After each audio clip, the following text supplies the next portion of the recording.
Salut, j'espère que vous allez bien. Je suis trop contente parce qu'aujourd'hui on se retrouve pour parler de lecture et ça date que j'ai pas parlé de lecture. En vrai, en ce moment je parlais quasiment que d'écriture, mais ces temps-ci, l'écriture et moi, on n'est pas en conflit, hein, on s'adore toujours autant, mais disons qu'il se passe beaucoup de choses, que pour l'instant c'est très confus entre mon cerveau et moi-même. Donc je me suis dit là c'est bien de faire une petite pause, de souffler tout ça et de vous parler de lecture.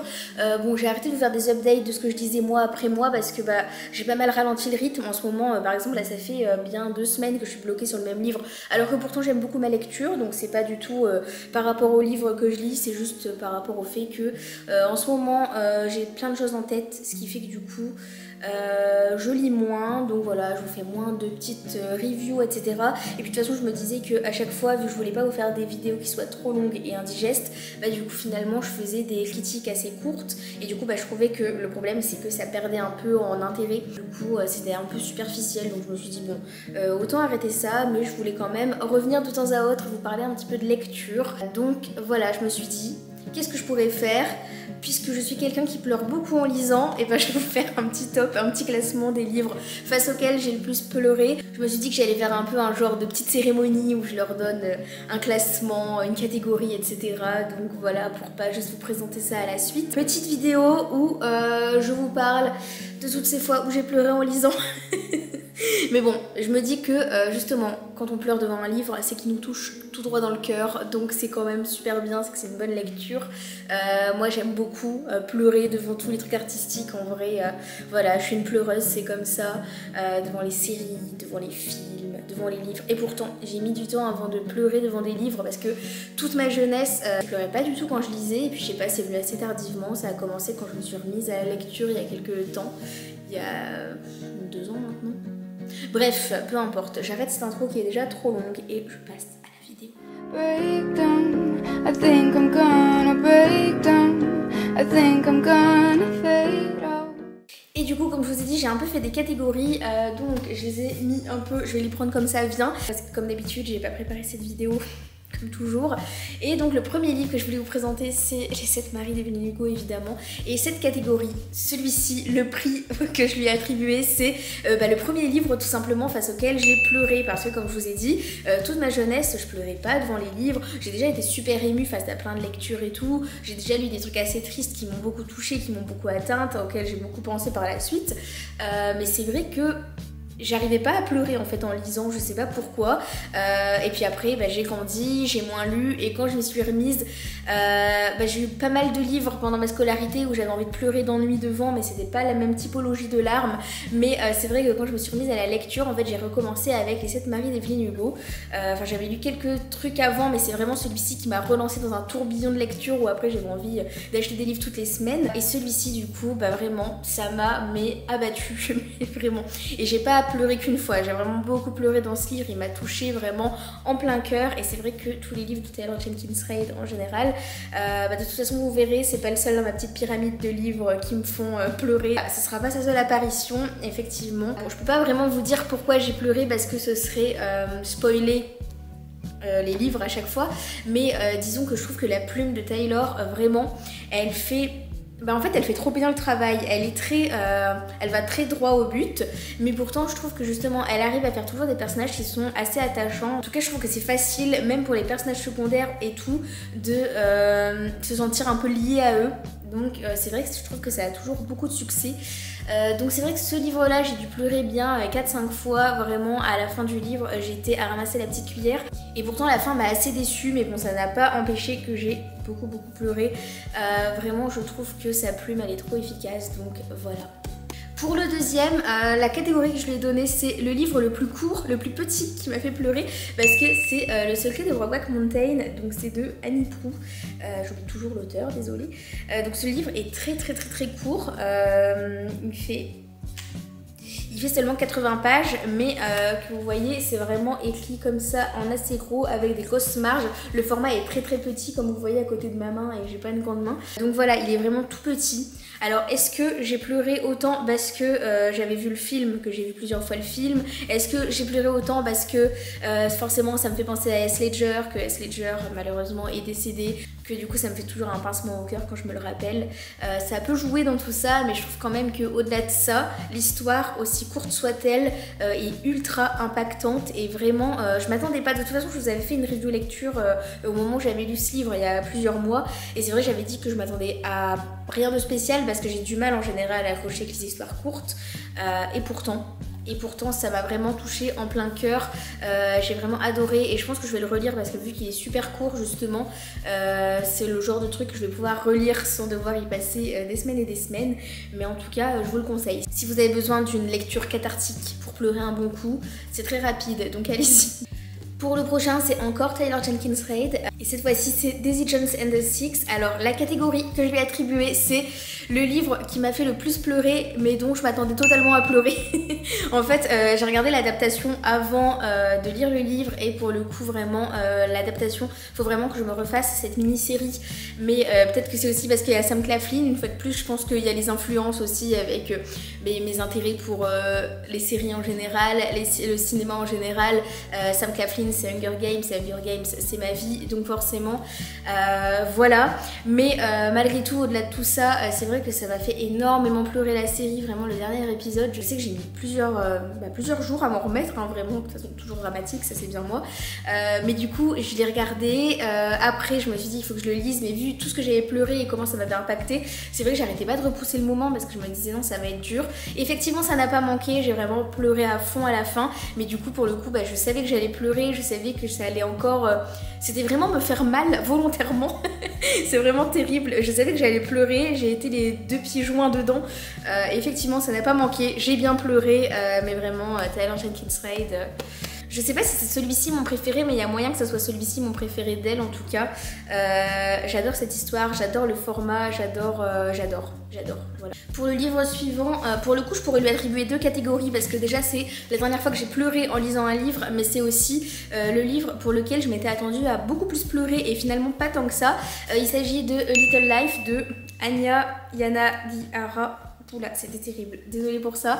Bref, A Little Life, une vie comme les autres. Je pense que vous l'avez vu passer 1 milliard de fois parce que sur TikTok, il a fait le tour. Et je m'étais dit depuis très longtemps que je devais le lire parce que, voilà, comme je vous ai dit, j'adore pleurer. Tout le monde disait, c'est vraiment le livre pour lequel on pleure tout le temps. Donc je m'étais dit, parfait, c'est pour moi, je suis la cible. Du coup, je m'étais dit à chaque fois, non, faut pas que je le lise maintenant parce que ça va être dur, parce que je vais beaucoup pleurer. Bon, effectivement, ça n'a pas manqué.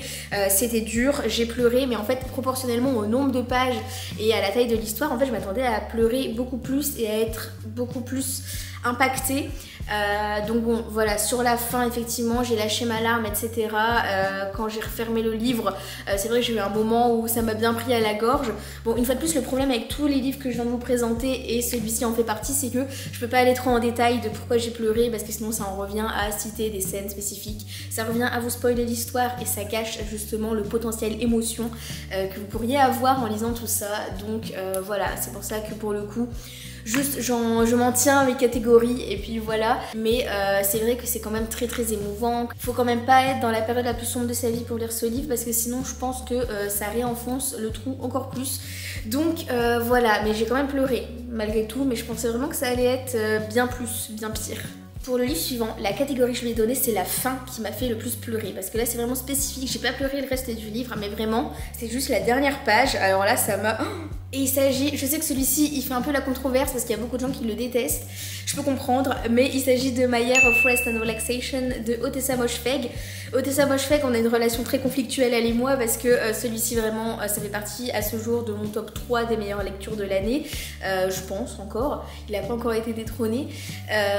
Vraiment, je l'ai adoré, j'y pense très très souvent, vraiment. C'est pour ça que je sais que pour l'instant il est toujours dans mon top 3 parce qu'il fait partie de ces livres qui me suivent encore alors que j'ai dû le lire en janvier. Donc ça commence un peu à remonter. Mais alors ce livre, vraiment un coup de cœur incroyable. Et pour autant, j'ai lu après Death in Her Hands de Ottessa Moshfegh également. Celui-ci, je l'ai absolument détesté, je lui ai mis 1 étoile. Vraiment, c'était une lecture douloureuse.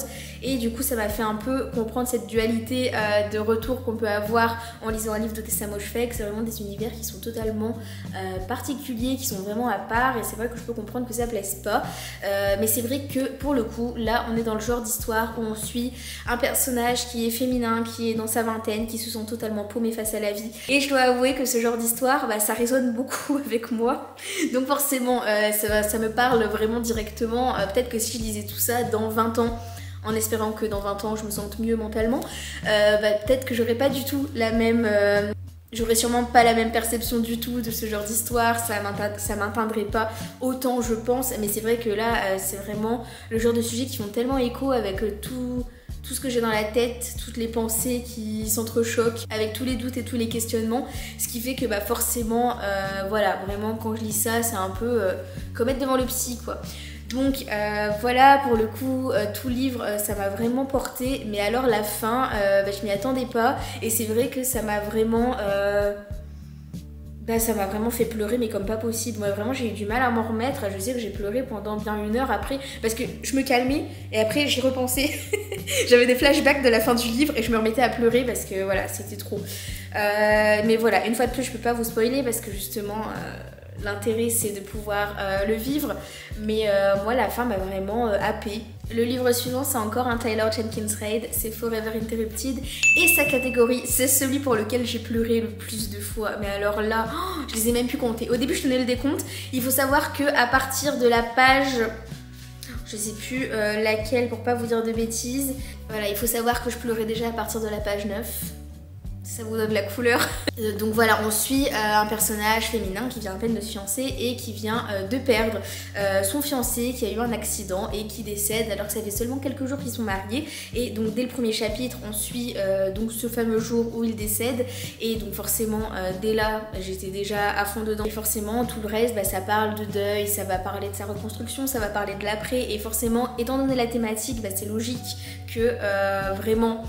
ça m'est autant atteint parce que c'est horrible en fait, c'est vraiment c'est compliqué comme lecture. Mais vraiment pour le coup, dès qu'il y avait un truc ou quoi, bah vraiment je faisais que pleurer et encore pleurer. Je sais que j'avais compté jusqu'à 7 fois où j'ai pleuré et après j'ai arrêté de compter parce qu'au bout d'un moment ça devenait ridicule. Vraiment je pense qu'on avait compris que je pleurais tout le temps. Donc voilà, celui-ci record, je sais pas du coup à combien s'élève mon record de fois où j'ai pleuré devant un livre, mais je pense que on doit être autour d'une dizaine de fois sur celui-ci, donc bon, record à battre pour un prochain. Alors pour le livre suivant, cette fois-ci il s'agit de l'autobiographie de Colton Haynes. Je pense que j'en ai déjà parlé trop de fois partout, étant donné que j'en ai même parlé sur mon TikTok, etc. Et que c'est vrai que ce livre-là aussi fait partie de mon top 3 des lectures de 2024. Donc il s'appelle Miss Memory Lane et ce livre-là vraiment pareil. Celui-ci avec My Year of Rest and Relaxation, je fais qu'y penser tout le temps depuis que je les ai lus, et celui-ci aussi je l'ai lu en début d'année. Celui-ci il me semble que c'était février que je l'ai lu, mais celui-ci, la catégorie de larmes que je lui ai attribuée, c'est le livre où je pleurais même dans les remerciements. Et ça c'est vraiment terrible. Mais pour le coup en vrai, dès le début du livre, dès la dédicace, bon je pleurais pas encore à ce stade non plus, c'était pas aussi grave, mais pour le coup j'avais déjà un peu l'émotion qui montait dès la dédicace, dès le début. Preuve en est, j'ai même stabiloté quand même la première page, mais c'est vrai que dès le départ ça m'a pris à la gorge et qu'il y a eu beaucoup de passages. De toute façon il y a beaucoup de stabilo dans ce livre parce qu'il y a plein de petites phrases comme ça qui vraiment résonnaient en moi, et sur la fin je me suis mise à pleurer évidemment puisque c'est le thème de la vidéo, mais après les remerciements, et il y a beaucoup de remerciements, il y a peut-être bien 3-4 pages, et je les ai tous lus parce que j'adore lire les remerciements de tous les livres, et j'arrêtais pas de pleurer pendant tous les remerciements. Et je pense aussi que c'est parce que c'est une autobiographie, donc forcément je trouve que ça rajoute un aspect à l'histoire, les remerciements dans les autobiographies, puisque bon c'est des parts d'eux, donc forcément il y a aussi tous les gens qui sont autour, et je trouve que puisque c'est l'exercice de l'autobiographie, jusqu'au remerciement il y a aussi cet exercice qui est fait vraiment de se livrer et de se livrer auprès des autres. Mais alors là tous les remerciements je les ai même lus 2 fois de suite parce que vraiment je faisais que pleurer encore et encore.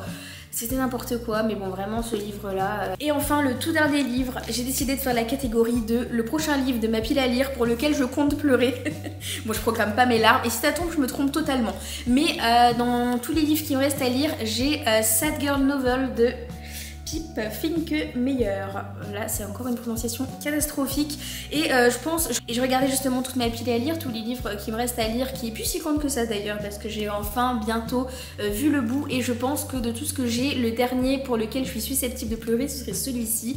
Et pourquoi? Bah la même raison que My Year of Rest and Relaxation, parce que on suit encore une fois un personnage qui est féminin, qui est paumé. En plus ça va parler un peu du rapport au talent, à se sentir talentueuse ou pas du tout, et vraiment toujours dans cette période de vie de la vingtaine, totalement paumée, et je pense que du coup c'est celui qui est le plus susceptible de faire résonner quelque chose en moi, donc je pense qu'il y a de fortes chances que je verse une petite larme dessus, c'est pas sûr, mais en tout cas c'est mes pronostics. Bon bien sûr inutile de vous dire que tout ça c'est un classement non exhaustif parce qu'il y a beaucoup plus de livres devant lesquels j'ai pleuré, mais parfois c'était juste une petite larmichette comme ça au détour d'une phrase ou alors de 2 phrases ou de 3 phrases, mais bon c'était pas non plus ouvrir les vannes totalement comme ça a pu l'être avec tous ces livres que je vous ai présentés dans la vidéo, donc vraiment je vous ai montré le top du top, la pyramide de la larme. Voilà, franchement, en tout cas, c'est que des livres que je vous recommande, même si il faut que, comme moi, vous ayez envie de pleurer, mais je vous jure que ça fait du bien, c'est super cathartique, c'est comme, voilà, écrire ses émotions quand on ressent quelque chose de trop fort dans une histoire, et ben là, c'est l'inverse, de pouvoir lire plein d'émotions super fortes et de pouvoir faire ressortir les siennes. Je trouve que c'est un bon exercice, c'est thérapeutique, donc voilà, c'est tout ce que je peux vous conseiller. En tout cas, j'espère que cette vidéo sur la lecture vous a plu, et je vous retrouve bientôt pour parler de lecture ou d'écriture, je sais pas trop, on verra. En tout cas je vous dis à bientôt, salut!